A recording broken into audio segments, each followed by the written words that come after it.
গায়ে কে হাত দিছে? খালি একবার বল, বাকিটা আমি দেখছি। আরে বলো না কবুল, আমি তো সে কখন বলে ফেলাইছি। বলে ফেলাম। ক মা ক। আমি কবুল বলবো না। মা কবুলটা ক, কবুল ক। বললাম তো আমি একবার, আমি কবুল বলবো না। আমি ওনাকে বিয়ে করব না। বিয়ে করবি না মানে? করবে না মানে করবে না।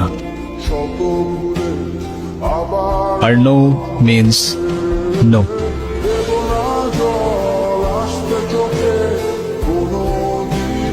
তুই আবার এনেছিস? ওরে আজকে আমি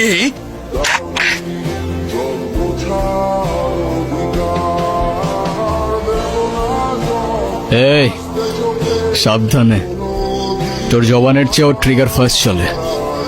একবার চেপে দিলে তোর কথা আর আমার কান পর্যন্ত পৌঁছাবে না ভাই।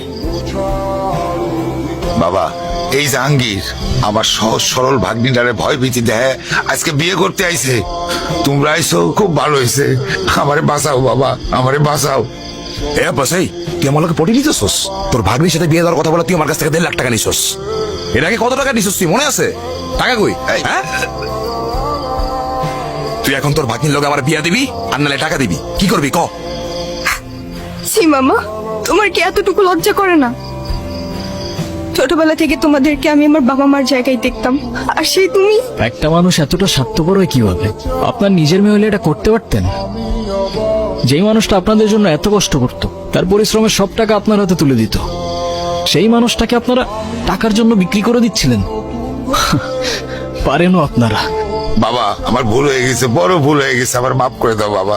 আমার কাছে না, যার উপর জুলুম করছেন তার কাছে মাফ চান। আমারে মাফ করে দে মা, আমি বড় ভুল করে বলেছি, আমারে মাফ করে দে মা। তাহলে আমি জীবনে শান্তি পাবো না মা। তাহলে আমার টাকা, আমার টাকা কি হবো? এই, টাকা মানে? টাকা মানে কি? তোর কত বড় সাহস, তুই আমার ছেলে গায়ে হাত তুলছস? তুই যে এখনো জিন্দা হয়ে আমার সামনে দাঁড়ায় আছিস না, এটাই তোর সাত কপালে ভাগ্য। শোনেন আব্বাস মিয়া, আপনার মেয়ে এখন থেকে আমার মেয়ে হয়েই থাকবে। যেদিন আপনি আপনার স্বভাব চরিত্র পরিবর্তন করতে পারবেন, সেদিন এসে মেয়েটাকে দেখে যাবেন।